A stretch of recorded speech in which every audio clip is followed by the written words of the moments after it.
In October of 1893, a boy was pulled out of Cane Creek with his skin gone grey and his mouth full of silt. He had been missing for 9 days. The men who found him said he was not floating the way a drowned body floats. He was crouched under the water, perfectly still, with his eyes open, watching the surface. For almost 2 weeks he did not speak a single word, and then one morning he told the county sheriff exactly what had followed him into that water. Within a month, the page where the sheriff wrote it down was gone. This is what the Cane Creek boy said, and this is why the record around him was buried. Cane Creek runs through a narrow fold of hill country in the southern Appalachians, and in 1893 the people living along it were already uneasy. That spring the water had come up wrong. Not a flood exactly, because it did not rain enough for a flood.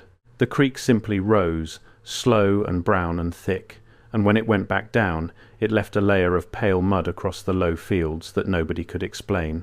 The old people in the hollow said the mud smelled like a cellar that had been closed for 100 years. Under it, in places, the water had uncovered things, cut stone, and squared timbers black with age, and the corner of what looked like a wall, buried far deeper than any wall in that county had a right to be. The boy was named Elias Hollis. He was 11 years old.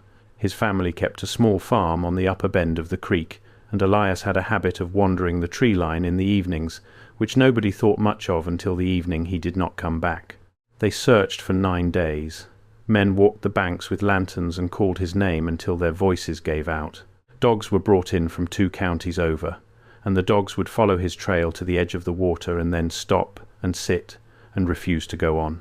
One of the handlers said his hound lay flat on its belly at the creek bank and would not lift its head, the way a dog behaves when something much larger is standing over it. But there was nothing standing over it. There was only the creek, and the pale mud, and the tree line going dark. By the 7th night the search parties stopped going out after dark, and nobody would say plainly why. They only said the woods along the water did not feel empty, even when the lanterns showed them nothing at all. On the 9th day, a man named Coterman waded out to pull a snag of branches loose from the shallows, and his hand touched a shoulder. Elias was under the surface in water barely 3 feet deep. He was not thrashing, and he was not trying to come up. Folded down against the creek bed with his arms wrapped around his knees, he was looking upward through the water at the sky, and he was alive.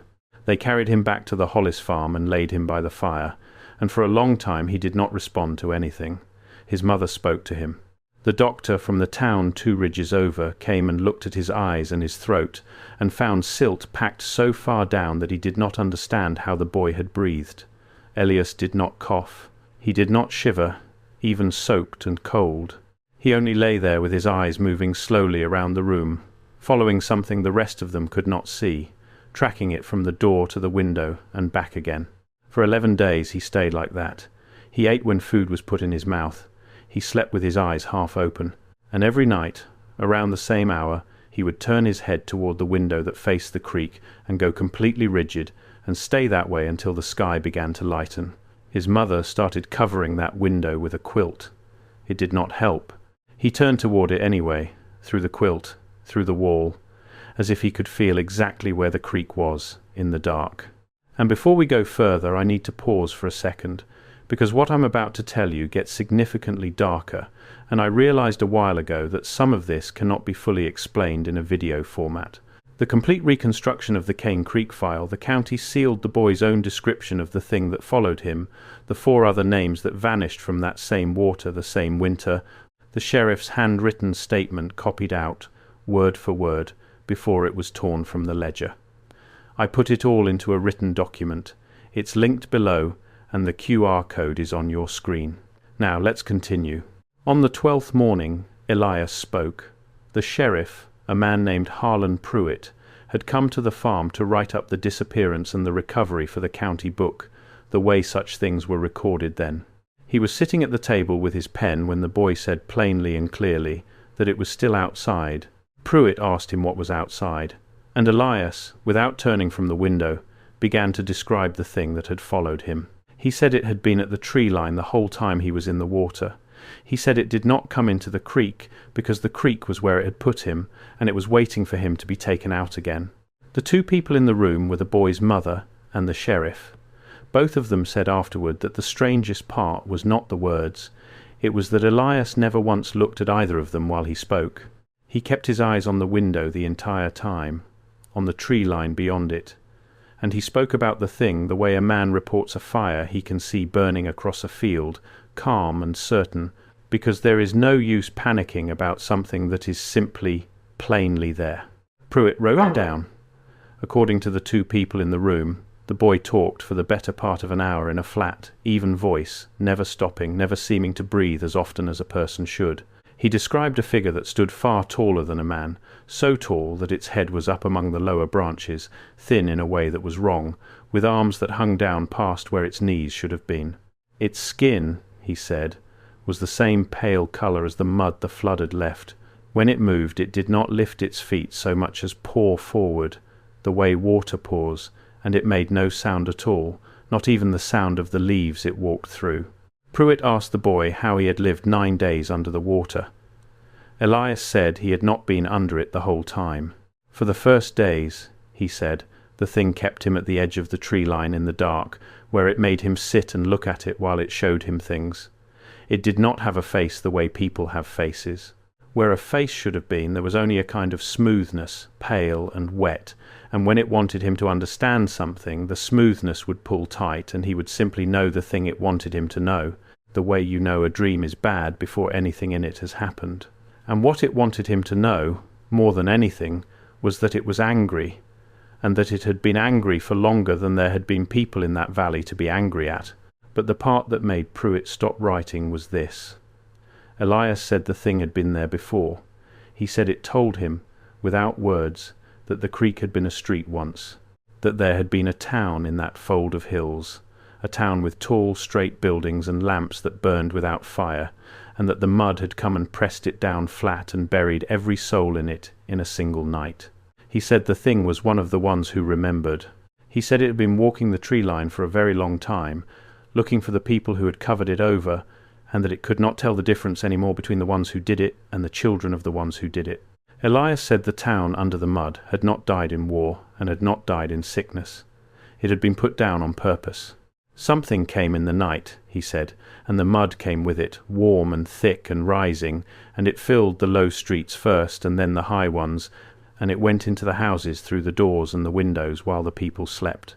By the time the ones on the hill understood what was happening, there was nowhere above the mud left to run to. It took the whole town in a single night and left the ground smooth on top, as if nothing had ever stood there.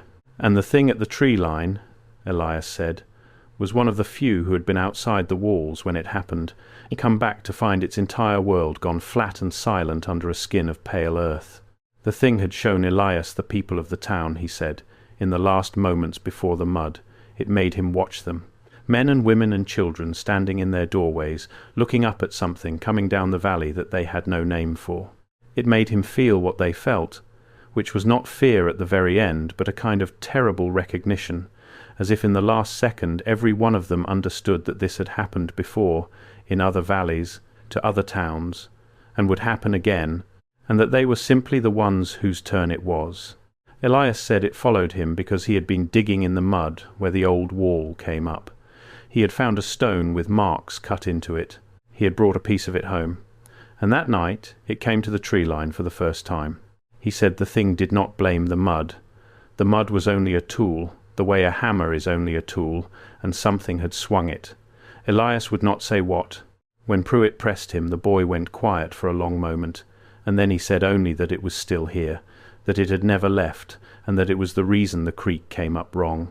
He said it was still burying things, slowly, and that we were simply too small and too short-lived to notice it happening, the way a man does not notice the minute hand of a clock actually move.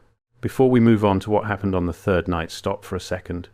What you just heard about the town under the mud is the part that changes everything, but it only makes sense when you see it written out next to the sheriff's original page, the buried street. The stone with the marks. It's all in the document linked below. Take 5 seconds right now, grab it, and then come back, because what comes next builds directly on it. The link is in the description. QR code is on your screen. Puit did not believe the boy. He wrote it down because that was his job, but he did not believe it, and later he told the doctor that he thought the fever had gotten into the child's mind. Then he asked to see the stone. Elias told him where it was, under the floorboards in the room where he slept. Puit found it there. It was a fragment of pale-cut stone about the size of a man's hand, and across its face were marks. They were not letters that Puit knew, and not any writing he had ever seen. They were straight lines and angles, cut deep and clean, far too precise for any tool the county had. He turned it over in his hands, and he said later that the longer he held it, the more certain he became that it was warm, though it had been under a cold floor for 11 days. That night Puit stayed at the Hollis farm. He did not fully know why. He sat up by the fire with the stone on the table in front of him, and near the hour Elias always turned to the window. The dogs outside began to scream. It was not barking. It was the sound an animal makes when it is being killed. Puit went to the door with a lantern and a rifle, and when he opened it the screaming stopped all at once, and the yard was silent. And at the far edge of it, just past the last fence post where the light gave out, something tall was standing in the tree line. He said it was exactly as the boy described. He said it did not move and it did not run. It only stood there, far taller than the fence, its head up in the low branches, and it watched him. And Puit, who had been a soldier and was not a man who frightened easily, found that he could not raise the rifle. He said his arms would not obey him. He stood in the doorway with the light shaking in his hand until the thing, slowly, poured itself backward into the dark and was gone. In the morning 2 of the dogs were dead. There was no blood on them and no wound. They had simply stopped. The next night it came closer. Puit watched it standing not at the tree line but at the edge of the yard, past the well, and this time it had turned its head, and the smooth place where its face should have been was pointed at the window of the room where Elias slept. On the third night Puit did not wait for it in the doorway. He took the stone, the fragment with the marks, and he carried it down toward the creek in the dark, meaning to throw it back into the water where the boy had found it. He got as far as the bank, and the thing was already there, standing in the shallows where they had pulled Elias out, waiting, as though it had known he would bring it back. Puit dropped the stone in the mud at the water's edge and walked backward all the way to the house, and he never slept a night in that county again. After that, Puit started asking questions he had not thought to ask before. He went back through the county book, years back, looking for the low bend of Cane Creek, and he found things that had been recorded and then, at some point, lined through. 4 children had gone missing along that same stretch of water in the years before Elias, 1 every few years, always in the autumn, always after the creek had risen wrong. 3 were never found.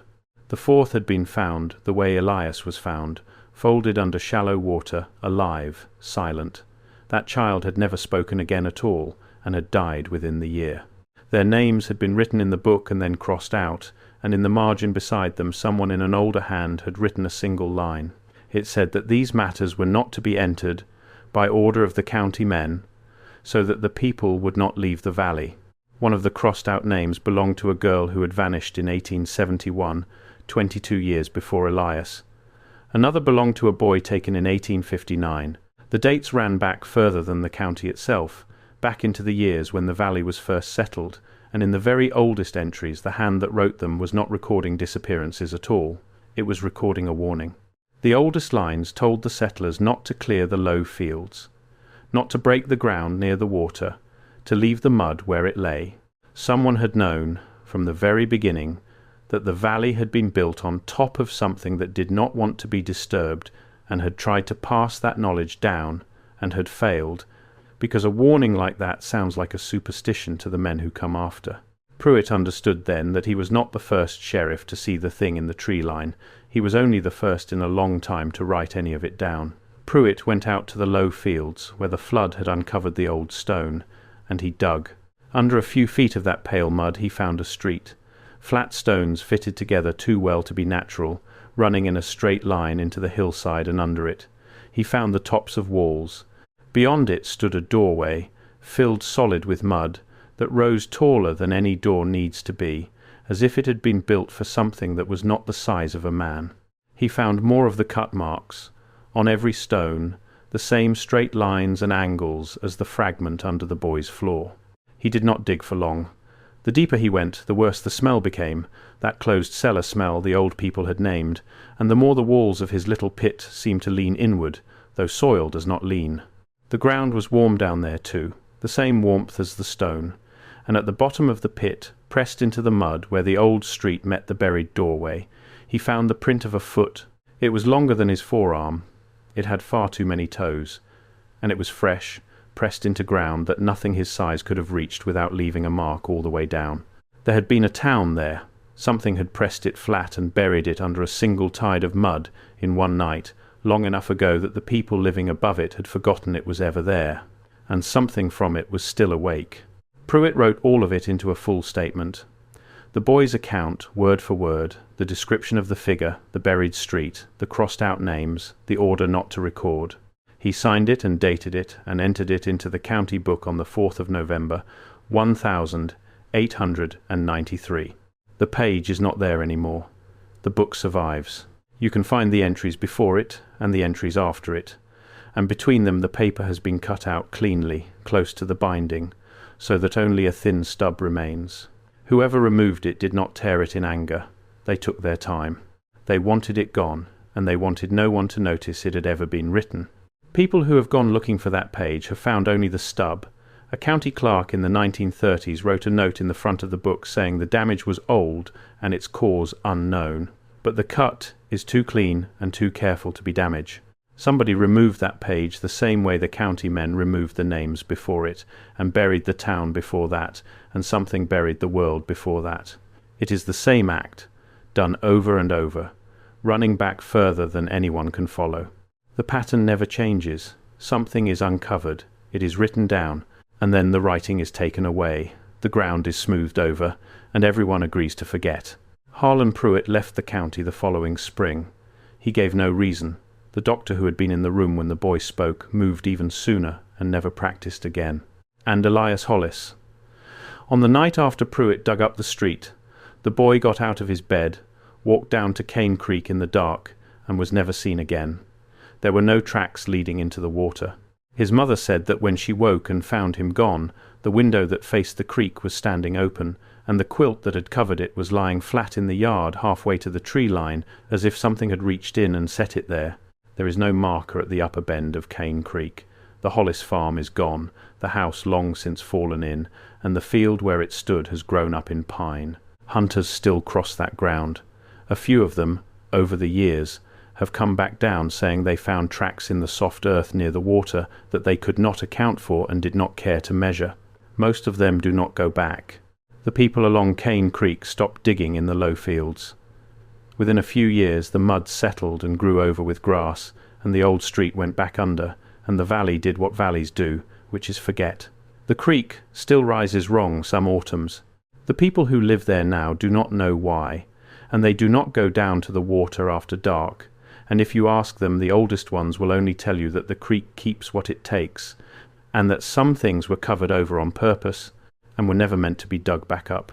Even at the height of summer, they say, the water down there runs colder than it should.